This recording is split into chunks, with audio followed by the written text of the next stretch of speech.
Korah son of Izhar, the son of Kohath, the son of Levi, and certain Reubenites, Dathan and Abiram, sons of Eliab, and On son of Peleth, became insolent and rose up against Moses.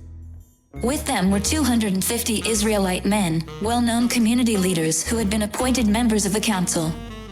They came as a group to oppose Moses and Aaron and said to them, "You have gone too far. The whole community is holy, every one of them, and the Lord is with them. Why then do you set yourselves above the Lord's assembly?" When Moses heard this, he fell face down. Then he said to Korah and all his followers, "In the morning the Lord will show who belongs to him and who is holy, and he will have that person come near him. The man he chooses he will cause to come near him. You, Korah, and all your followers are to do this. Take censers and tomorrow put burning coals and incense in them before the Lord. The man the Lord chooses will be the one who is holy. You Levites have gone too far." Moses also said to Korah, "Now listen, you Levites. Isn't it enough for you that the God of Israel has separated you from the rest of the Israelite community and brought you near himself to do the work at the Lord's tabernacle and to stand before the community and minister to them? He has brought you and all your fellow Levites near himself, but now you are trying to get the priesthood too. It is against the Lord that you and all your followers have banded together. Who is Aaron that you should grumble against him?" Then Moses summoned Dathan and Abiram, the sons of Eliab. But they said, "We will not come. Isn't it enough that you have brought us up out of a land flowing with milk and honey to kill us in the wilderness? And now you also want to lord it over us. Moreover, you haven't brought us into a land flowing with milk and honey or given us an inheritance of fields and vineyards. Do you want to treat these men like slaves? No, we will not come." Then Moses became very angry and said to the Lord, "Do not accept their offering. I have not taken so much as a donkey from them, nor have I wronged any of them." Moses said to Korah, "You and all your followers are to appear before the Lord tomorrow, you and they and Aaron. Each man is to take his censer and put incense in it, 250 censers in all, and present it before the Lord. You and Aaron are to present your censers also."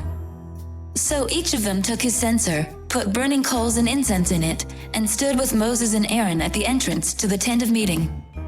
When Korah had gathered all his followers in opposition to them at the entrance to the tent of meeting, the glory of the Lord appeared to the entire assembly. The Lord said to Moses and Aaron, "Separate yourselves from this assembly so I can put an end to them at once." But Moses and Aaron fell face down and cried out, "O God, the God who gives breath to all living things, will you be angry with the entire assembly when only one man sins?" Then the Lord said to Moses, "Say to the assembly, move away from the tents of Korah, Dathan and Abiram." Moses got up and went to Dathan and Abiram, and the elders of Israel followed him. He warned the assembly, "Move back from the tents of these wicked men. Do not touch anything belonging to them, or you will be swept away because of all their sins." So they moved away from the tents of Korah, Dathan and Abiram. Dathan and Abiram had come out and were standing with their wives, children and little ones at the entrances to their tents. Then Moses said, "This is how you will know that the Lord has sent me to do all these things, and that it was not my idea. If these men die a natural death and suffer the fate of all mankind, then the Lord has not sent me. But if the Lord brings about something totally new, and the earth opens its mouth and swallows them, with everything that belongs to them, and they go down alive into the realm of the dead, then you will know that these men have treated the Lord with contempt." As soon as he finished saying all this, the ground under them split apart and the earth opened its mouth and swallowed them and their households, and all those associated with Korah, together with their possessions. They went down alive into the realm of the dead, with everything they owned. The earth closed over them, and they perished and were gone from the community. At their cries, all the Israelites around them fled, shouting, "The earth is going to swallow us too." And fire came out from the Lord and consumed the 250 men who were offering the incense. The Lord said to Moses, "Tell Eleazar son of Aaron, the priest, to remove the censers from the charred remains and scatter the coals some distance away, for the censers are holy, the censers of the men who sinned at the cost of their lives. Hammer the censers into sheets to overlay the altar, for they were presented before the Lord and have become holy. Let them be a sign to the Israelites."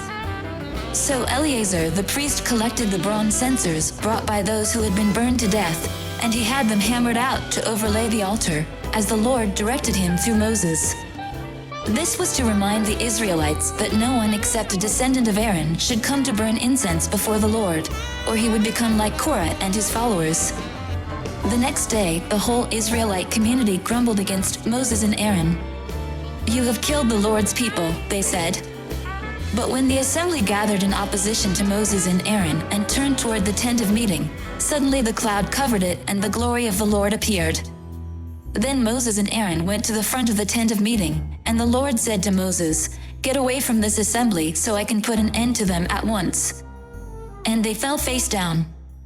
Then Moses said to Aaron, "Take your censer and put incense in it, along with burning coals from the altar, and hurry to the assembly to make atonement for them. Wrath has come out from the Lord, the plague has started." So Aaron did as Moses said, and ran into the midst of the assembly. The plague had already started among the people, but Aaron offered the incense and made atonement for them. He stood between the living and the dead, and the plague stopped. But 14,700 people died from the plague, in addition to those who had died because of Korah. Then Aaron returned to Moses at the entrance to the tent of meeting, for the plague had stopped. "Come, follow me, and I'll send you out to fish for people." I hope and I pray that the Spirit of God, the Almighty, is with you, and that His Son and His Holy Spirit bless you and your family throughout eternity.